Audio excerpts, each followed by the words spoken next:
Are we all living our best lives? Yes, kind of.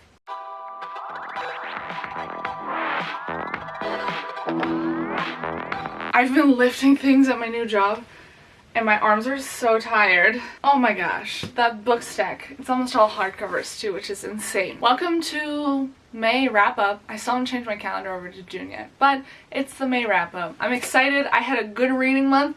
I had a bad bullet journal month. You'll see in a second.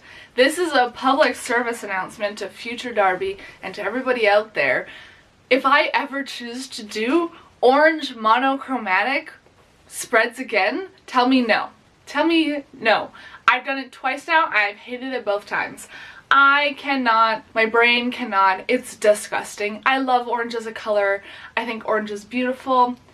In my bullet journal, no.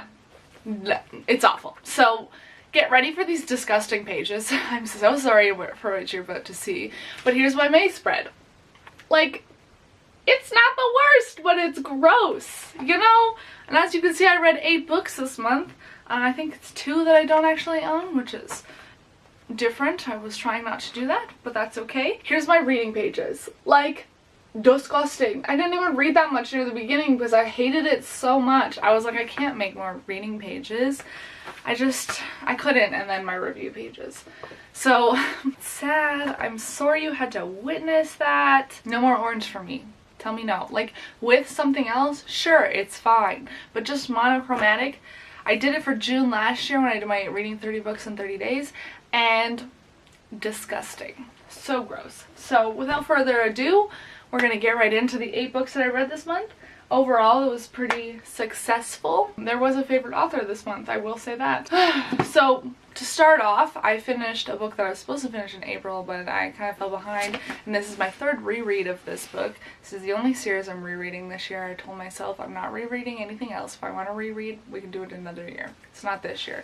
So this is the only exception to that rule, and it is A Court of Thorns and Roses by Sarah J. Maas. I spent the time in this one physically reading it and finding all of the night references that she has in here. There was actually quite a few, and I was actually thoroughly impressed. And then just hating on the character. We all hate, without giving any spoilers away, our main character Feyre in here kills a wolf because she hunts for her family, and in the process she accidentally kills a fae instead of a wolf, and she gets taken away to the Feylands in Prythian and is told she has to live out the rest of her days in there. While she's there, she's found out there is a blight on the land, and she is bound and determined to do anything she can to help her fellow humans back at her hometown live happily. In the process is getting to know the fae people around. There's Alice, there's Tamlin, there's Lucian, there's some side characters that come in and out, and you know, it's just a fun, good time. That's the gist of the first book. The first book, if you've read it, awful. This thing, 4 stars. I've given it, I almost demoted it to a 3 this time, but I respect my original rating of 4 stars because it was just kind of there. The second book I have started reading, and I will say I zoomed through that way faster than I should. If you want to join a read along with this, we are on the second book right now, and it is going till the end of August, I think, or mid-August. My details are on my Instagram, so I can send them to you if you just shoot me a message, say, hey, I want to join, whether you're reading the second book, and it's like about 100 pages every 2 weeks. This one is already over, so if you need to start with this one and make your way slowly through, it's fine. I've set it all up so it's very slow, and I will be announcing the 3rd book when we're done the 2nd book, kind of thing. So you can come and join us. The next book I gave 2 stars to, and it is The Lighthouse Witches by C.J. Cook. This is not a bad book. There's nothing wrong with it. It is just my own personal preferences. Not to mention it is a pretty cover. I read this for my 12-month challenge, so I have full thoughts on that you can go watch the video for. It wasn't May's challenge, it was April's challenge. I just uploaded it a bit late because I read it in May, obviously. I just have issues with when people mess with time, and there was kind of some time portal messing around in, and that's my only issue why I rated it 2 stars. Other people would absolutely adore this and absolutely love this, because there's like some good conversations in here about motherhood and the old witchcraft beliefs, and I like the idea of changelings being like a different child, and it was just a very interesting, but not for me. Not for me. The next book I gave 4 stars to, and that is The City of Brass by S.A. Chakraborty. I butchered that and I'm so sorry. Oh my gosh. I know that half of the words in here I can't pronounce, and I was trying my best listening to the audiobook to get everybody's names. This is one of those books where names go blah, blah, blah, blah in my head, and I just know what they are and who is who, but I don't pay attention to what their names are. I'm really bad at the names. That's on me. But in this book, we are following our main characters. We have 2 points of views. We have Nari and we have Ali. Nari is half human, half Daevabad, I want to say. Yes, Daevabad. And she is just figuring out that the world of Jinn and everybody exists fully, and she is a part of it. And she finds that out because some zombies try to attack her, and she summons Dara to come and save her. And it's very interesting. I really like Dara, and I like Nari, and Ali on the other hand is like a prince of the Daevabad. Jinn is what I understand. He's a prince, he's important, he's second born though, so there's like a lot of conflicting things happening around his life, and he's got a lot to deal with. And eventually they meet up in the city that Ali lives in, because that's where Dara brings Nari, and there's some drama. It's very political but also very magical, because Nari is trying to learn how to use her healing magic, but she's being pressured by the king to learn it too fast, and everybody kind of wants her to fail, and she doesn't really want to be there. And the first half of the book was like a little bit boring, but like the second half was amazing, and I am excited to continue on because I do have the rest of the series, so that'll be thrilling and exciting, and hopefully by then I'll know what's going on, because I like it and I enjoyed it and I had fun. I gave it 4 stars, but I don't know what's happening. I tried really hard. I could not focus on this. I was just confused. I think that the world of Jinn is not for me. I've read several other Jinn books, but I always get very confused, and just like the concepts and stuff aren't the clearest to me, and I kind of just feel like I skim across what could be an amazing thing if I could dive deeper into it and really know what's going on, but my brain doesn't process that information in those worlds, and I don't know why. I don't get it. So that's why it's just a 4 star. I was expecting it to be a 5 star, but I just skim across the Jinn worlds and the lore, and I don't fully ever understand it. No matter which book it's in. I've read several other books that also have that, and I don't know. That's just on me. I do recommend this though. I do think that if you're an avid fantasy reader, you will love this, because it is so well written and so amazing. The next book I read was Crown of Midnight by Sarah J. Maas as well. This is not a reread. This is the first time I'm reading this series, and it was very fun. In this one, Selena is working her job as the king's champion, and she is decided to give up on Dorian, but she is going for, his name is Kaal. I call him Cole in my head for no apparent reason. But I was having fun reading this, and I don't want to tell you too much because this is the second book to Throne of Glass, and yeah, that's about it. I don't know. I don't have a whole lot to say because I'm already like halfway through Heir of Fire, so like I can't say a whole lot about this one because I've already like moved on, you know? But it was good, and I give it 4 stars. I have to remember who the author is for the next book. Hang on one second. Really? Right now? The next book I read I gave 4 stars to, and it is A Kata Witch by Ninditi Okorafor. That time I got it. Her last name is very hard for me to pronounce, but it's such a pretty name. I read this book on ebook / halfway through I switched to audiobook because my brain was not processing things. But in this one we are following our 4 main characters. There is Sunny, Orlu, Chi-Chi, and Sasha. These are 4 unlikely friends who have come together when Sunny discovers she has magic, and they're showing her how to use it.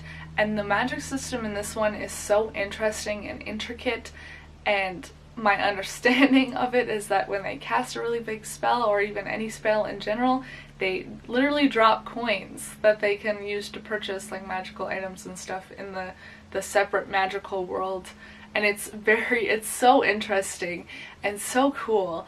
And it was just like such a fun thing. I read this because it was told magic school, and it's a very different kind of magic school setting where they have like one-on-one classes with a teacher like twice a week, but then they also get to have a mentor on the side who will help them with their specific magic, because their magic system revolves around whatever their kind of obvious or not so obvious flaws are. So like if you're dyslexic, your magic will revolve around that. With Sunny, she's albino, so her magic revolves around her albinism, and it's just so interesting to find out how everybody's magic works. And like Orlu is very straightforward with Sunny and like tells her stuff, whereas Chi-Chi is like, you don't even know how old I am, and it's just fun to see. And then Sasha is kind of like, I'm gonna rebel against everybody, and everybody has their own personality and their own thing that they do and their own it's just so cool. Everybody in this, like even the side characters, are just like so cool, and it was so interesting. And like learning alongside Sunny how everything works, it was just so interesting, and I definitely recommend this. I gave it 4 stars. I'm excited to read the next one. I have access to it on my Kindle, so I'm excited to get it started because it's just such a good series so far. I love it. The next book was my first 5-star book of the month out of like 2, and it was House of Earth and Blood by Sarah J. Maas. This thing took me so long to get through. I've been reading this for like 4 months. It doesn't look that crazy, but it is like well over 800 pages or something like that. It's like 830 pages maybe. I want to say, no, it's only 803 pages. Anywho, 803 pages of just, I have some conflicting thoughts. Okay, so what you, ooh, okay, don't drop anything. What you may have heard about this is that it's like very slow, and there's moments of lull and moments where nothing happens. Yes, 100%. There's moments where they're just like living their daily lives, which most authors like don't include unless something exciting is happening. But there's a whole investigation in here where Bryce and Hunt are just going on their investigation, and they do every little clue as well as every little part where they build their relationship, and it is just too detailed oriented on the day-to-day life. Sure, whatever, I could get through that because there were some moments where I was like laughing along with them, or like, ooh, this is nice. I never got like crazy spicy. I'm expecting that in the second book. I will get there eventually, but this was just like in the middle there. It's a little bit hard to get through, but you spend so much time with the characters and learning so much about everybody and how they are that by the end of it, when things are happening, I was like crying. It made me cry. I didn't want to finish it. I'm waiting till my friend finishes this first book, her reread, so that we can read the second book together, and it is just sitting up there staring at me, making me suffer because I just want to get to it, you know? So good sign. But in this one, as I kind of said previously, we're following Bryce and Hunt. Bryce is half human, half fae, and Hunt is an angel, basically. I can't remember exactly what he's called, but he is also a slave, and he can't use all of his magical abilities because they have cut him off because he was in a rebellion a couple 100 years ago. In this, Bryce's best friend Danica is murdered, and it's been 2 years after that, and Bryce is still living in a rut she can't get out of. She's trying her best to move on with her life, but also not really move on with her life. She doesn't know how she could move on without her best friend because they were basically soulmates. The head governor guy, Micah, comes to her. He is also an angel. He's the guy who owns Hunt. Comes to her and says, like, hey, I've got stuff going on and these murders are happening again. Can we please solve this mystery? And so she's tasked with finding out who killed her best friend, and she learns some pretty shitty stuff along the way, and it's an emotional roller coaster for the most part, I will say that. The next book was also a 5-star read, and that was Crush by Tracy Wolff. Still on the vampire trash. I love this so much. This one was a little less exciting than the first one, took me a little bit longer to get through, but the cliffhanger ending, Miss Wolff, what are you doing with these cliffhanger endings? Like, I only have the next 2 books. There's 2 more books to be released later this year. Actually, one may be released this month or something. But I can't keep having cliffhangers like this if you're not done releasing all the books. So if you're gonna start this, wait until like November when the last one is out. Because like, you know, we can't have that. We can't deal with that. In this one, we're following Grace still. She has discovered she's a gargoyle. She is trying to figure out her life with, oh my god, I forgot his name, Jackson. Finding out that they're mates, but they don't really talk about that they're mates. She just kind of is like, oh, we're mates. Don't know how that happened. There's a little bit of plot holes. This isn't the best written series, but I love it nonetheless. And they're trying to figure out their relationship while she's trying to figure out what she's a gargoyle, but there's something going on that's a little bit fishy, and that something going on is that Jackson's older dead brother, Hudson, is stuck in her head, and that leads to some interesting situation. Very interesting. Hudson's kind of annoying, we will say that, but I love him. I thought he was funny. I thought it was hilarious. And they're about to enter a magical competition, so that was also very fun. Alright, and the 8th and final book I read. I gave 4.5 stars to this one. I want to specify that specifically, but it is The Midnight Library by Matt Haig. I docked this like 5 stars or 0.5 stars because I think that if I would have read it physically instead of an audiobook like I did, I think it would have been way better for me. I read this for my May 12-month challenge as well, so I actually finished it on time this month.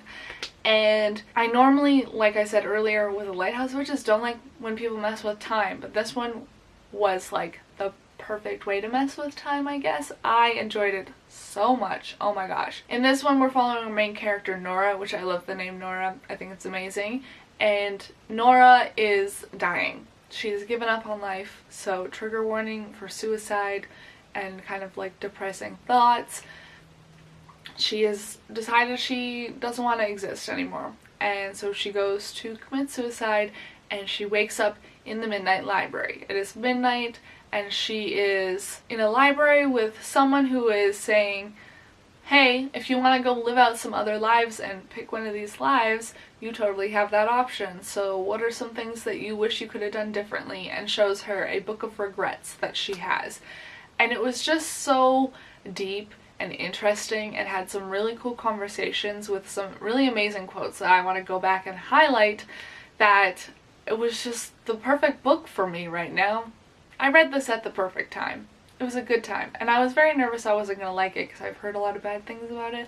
A lot of people don't like it, but I very much liked it. I enjoyed it a lot. It was a book for me, and I can't wait to read it again when I actually have a copy of it so that I can highlight and annotate. I've never wanted to annotate a book more than I do with this one, I will say that. So there's that. I definitely recommend that one. Okay, what was my favorite book this month?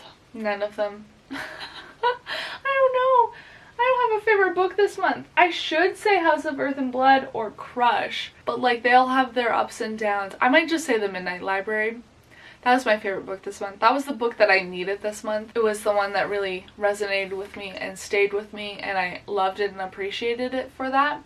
So I will say The Midnight Library. I'm gonna go with that one. Yeah. But tell me what your favorite book was this month. I would love to know. If you have read any of these, I would love to hear your opinions of why you hated them or did not hate them, especially the Lighthouse Witches. Please tell me what you thought about that, because I need to know. I need to know other people's thoughts on that. I'm very like confused still to this day. But thank you so much for watching, and I will see you all in the next video. Bye!